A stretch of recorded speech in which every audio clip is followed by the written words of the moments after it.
Now on 105.9 FM and streaming worldwide on the WMAL app. O'Connor and Company. Well, especially the week after the Olympics finished up, it's exciting to do our own gold medal awards ceremony and maybe in true Chariots of Fire fashion do a bit of a victory, a very slow motion dramatic victory lap here.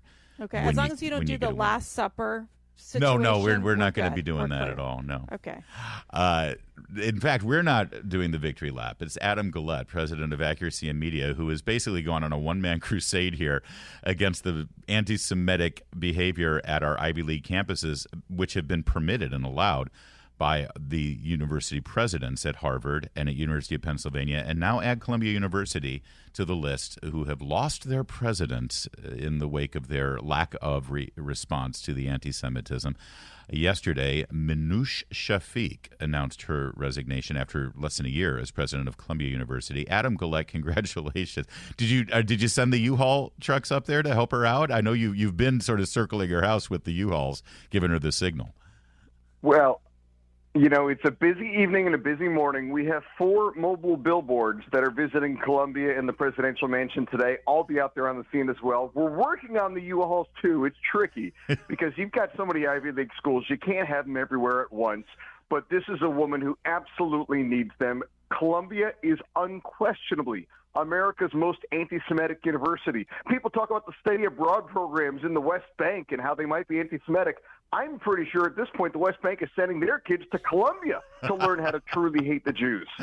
It's a wretched university. I'm so glad she's gone. Well, and what's the latest with MIT? Because although they're not technically Ivy League, they're considered Ivy because of proximity there in Cambridge, but also just because of the elite nature. And their president was no great shakes, but the Board of Regents was actually doing something about her, weren't they?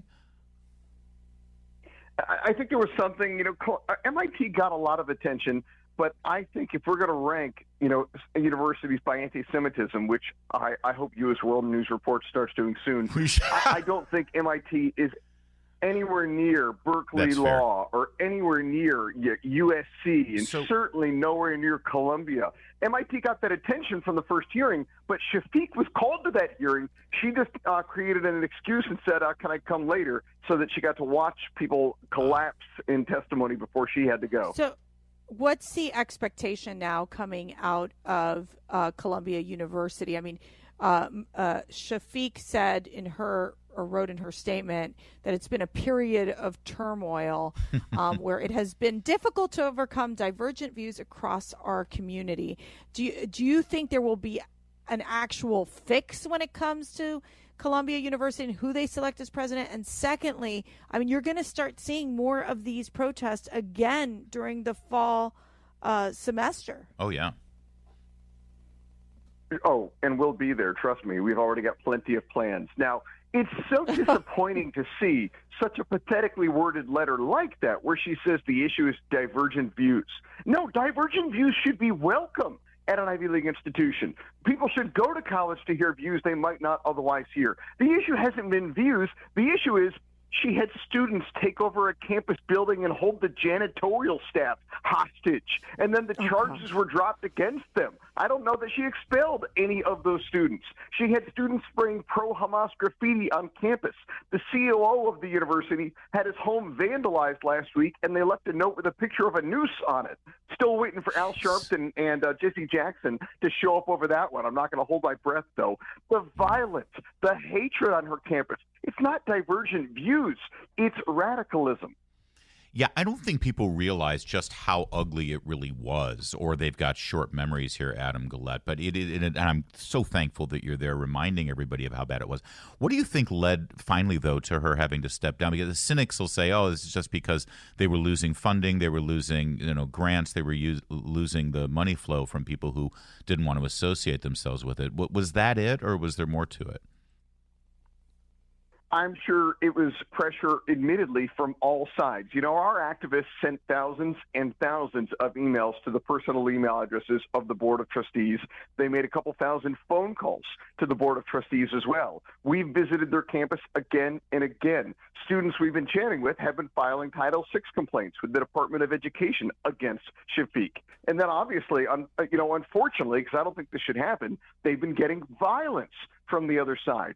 The other side is convinced and convinces themselves that, I'm not exaggerating, Shafik is an extreme right-winger. No. That is literally what they tell themselves. Wow. You're kidding. If you look, I know. If you look at their actual propaganda they write and the things they say in their group, they say that. But then again, these are people who share pro-Hamas graffiti. You know what, Adam? I'll check if she gave money to CPAC, and then we'll make a determination at that point. Let's see where that money goes. Or to you guys, really. Adam, see, most people will look at this and they'll say, sure, she stepped down, but it's not going to make a difference. They're just going to replace her with the same kind of ideology and the same. Do you sense a shift here?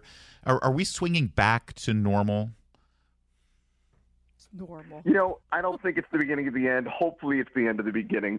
I don't think Columbia is going to get much better anytime soon, not at least because of the administration. We're continuing to hold their anti-Semites accountable. We've been visiting them at home with mobile billboards all summer so that mom and dad have to explain to the neighbors why their kid isn't a big fan of the Jews.